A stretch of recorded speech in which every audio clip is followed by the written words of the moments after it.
ملک کہاں تک پہنچ گیا ہے اور بربادی کی وجہ کیا ہے؟ انہیں کیا معلوم ہے کہ مسلمان نے ملک کی آزادی کے لیے کیا قربانی دی ہے؟ یہ اپنے بڑوں کے نام پیش کر دیں کہ ہماری یہ قربانی ہے، مر جائیں گے پیش نہیں کر سکتے، اور اگر پیش کریں گے جھوٹ ہی پیش کریں گے۔ دارالعلوم اپنے اس مقصد کے اندر ابھی بھی کامیاب ہے۔ جو لوگ آپ کو کام کرتے نظر آئیں گے، چاہے تعلیمی اعتبار سے، چاہے باطل کے گھروندے کو توڑنے کے لیے، دارالعلوم دیوبندی کے لوگ آپ کو ملیں گے، بلا واسطہ ہوں یا بالواسطہ ہوں۔ جہاں بربادی اور تباہی آتی ہے، کام کرنے والے لوگ یہی ملیں گے۔ لیکن یہ افسوس کی بات ہے کہ وہ مدرسے جن کی اینٹ اور پتھر رکھا گیا تھا آزادی وطن کی مجاہدین کے لیے، انہی کی بنیادوں کو اکھاڑ کر پھینکنے کے لیے گورنمنٹ اپنی جگہ پر تیار ہے۔ دارالعلوم جس کی بنیاد ملک کی آزادی کے لیے مجاہد پیدا کرنے کے لیے رکھی گئی تھی، اور انہوں نے مجاہد پیدا کیے۔ مفتی اعظم حضرت شیخ الہند رحمۃ اللہ علیہ کے شاگرد ہے، مولانا حفیظ الرحمان صاحب، حضرت مدنی رحمۃ اللہ علیہ، بشیر احمد بھٹا، اور کون اگر گنو گے، سارے علماء کی فہرست ملے گی آپ کو، کون لے ملک کی آزادی کے لیے کام کر رہے تھے۔ تقدیر کی بات ہے، آج انہی کی اولاد دہشت گرد کہلاتی ہے، انہی کے بنائے ہوئے مدرسوں کو کہا جاتا ہے کہ یہ دہشت گردی کا اڈا ہے۔ میں یہ کہتا ہوں کہ یہ ملک کی اور ملک پر حکومت کرنے والوں کی جہالت کی بات ہے، جانتے ہی نہیں کچھ، پڑھا ہی نہیں ہے کچھ، وہ کیا جانے کہ ملک کی آزادی کے لیے مسلمانوں کی قربانی کیا ہے۔ آپ کی قربانی یہ ہے، آپ اپنے اکابر کی تاریخ کو پڑھیے، ڈھونڈیے کتابیں، انہوں نے کیا کیا اور کیسے کیا، ان تمام چیزوں کو دیکھیے۔ میں یہ نہیں کہتا ہوں کہ کسی نے کچھ نہیں کیا ہوگا لوگوں نے، لیکن اخلاف جو بعد میں آنے والے لوگ ہیں، اگر مسلمان ہے تو سب سے پہلے مسلمانوں کی قربانی کو آزادی کے اندر جو پیش ہوئی ہے اسے پیش کرے گا۔ آپ اپنی قربانی کو پیش کیجئے۔ کون مائی کا لال ہے جو اپنے بزرگوں کی قربانی کو ہم پیش کر سکتے ہیں؟ اس لیے کہ ہمارا جہاد آزادی سن 1803 سے چلا ہے اور سن 1947 میں جا کر کے ختم ہوا ہے۔ ہم جانتے ہیں اس کو 150 سال تقریباً۔ یہ آپ کی تاریخ ہے، آپ کے بزرگوں کی تاریخ ہے، آپ اس کو نہیں سمجھتے ہیں۔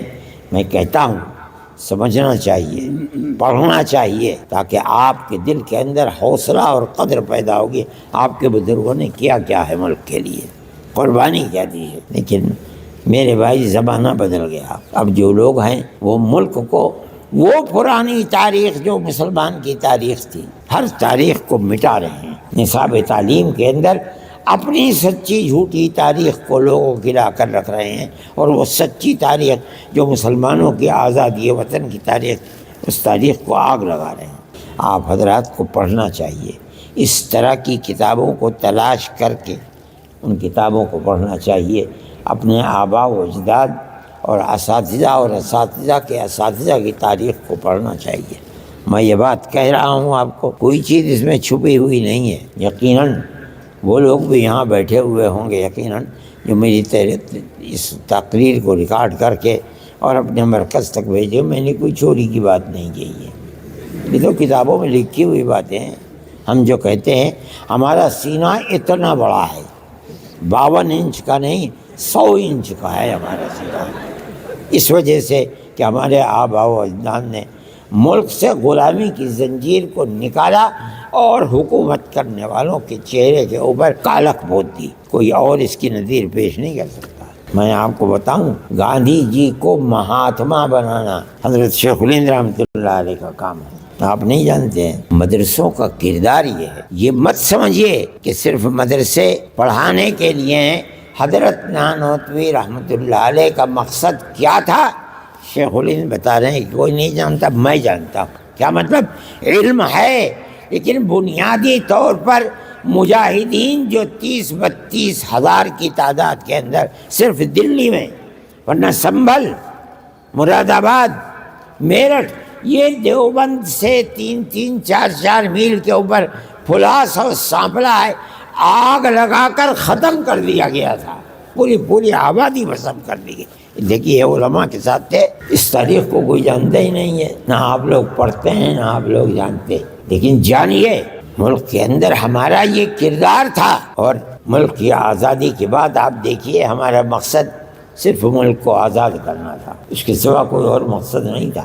یہی وجہ ہے جس دن اعلان ہوا کہ ملک آزاد ہوا، جمعیت علماء ہند اور اس کے کارندے جیسے سوتا ہوا آدمی کروٹ لے لیتا ہے، اسی وقت اعلان کر دیا کہ آج سے جمعیت علماء ہند خالص مذہبی جماعت ہوگی، ہمارا حکومت سے کوئی کردار نہیں، ہم آپ سے کوئی تنخواہ نہیں لیتے، ہم آپ سے پیسے کے طالب نہیں ہیں، کسی وزارت کے طالب نہیں، آپ جو جی چاہے کیجیے، لیکن ہم اپنے قوم کی خدمت کریں گے، اس کے دین کی سلامتی کے لیے کام کریں گے۔ دنیا کا کوئی قوم یا کوئی قوم اس کردار کو پیش نہیں کر سکتی ہے، ورنہ ہمارے اکابر بھی شریک ہو جاتے، بڑے بڑے وزیر اور منسٹر ہوا کرتے، کوئی فرد بشر ایسا نہیں ہے کہ جس نے اس کے بعد گورنمنٹ ہندوستان کی کانگریس سے ایک پیسہ بھی لیا ہو۔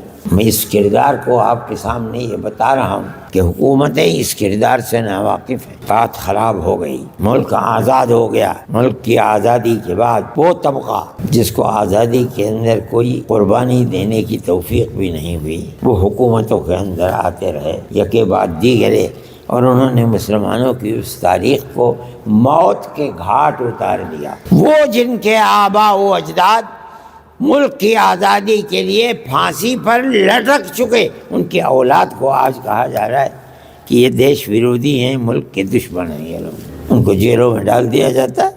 ابھی آپ نے کل پرسوں اخبار میں دیکھا ہوگا کہ جی یہی بنیاد تھی، لیکن ثبوت نہیں پیش کر سکے، حالانکہ ثبوت ہونا چاہیے، ثبوت نہیں پیش کرے کبھی ہائی کورٹ ورنہ سپریم کورٹ نے آزاد کر دیتا ہے کہ کوئی ثبوت مہیا نہیں ہوا، چلے جائیے۔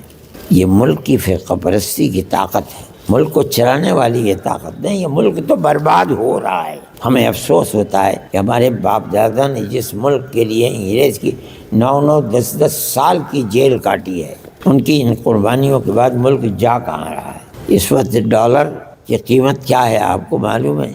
92 روپے کا $1 ہے۔ میں نے وہ دن خود دیکھے ہیں، کیش کرائے ہیں۔ میں حضرت کے ساتھ گیا تھا سن 1955 میں حج کے لیے مدینہ منورہ میں، ہندوستان کا 100 روپیہ دے کر کے ہم خریدتے تھے ریال، 108 ریال۔ ہندوستان کے پیسے کی قیمت زیادہ تھی۔ آج کی صورت یہ ہے کہ 26-27 روپے کا یا 25 سے زائد کا ایک ریال ہے۔ کیا قیمت ہے؟ آپ کسی کو 100 روپیہ دیجئے کہ اس کے ریال دے دو، پھینک دیتا ہے، اٹھا کے لے جاؤ۔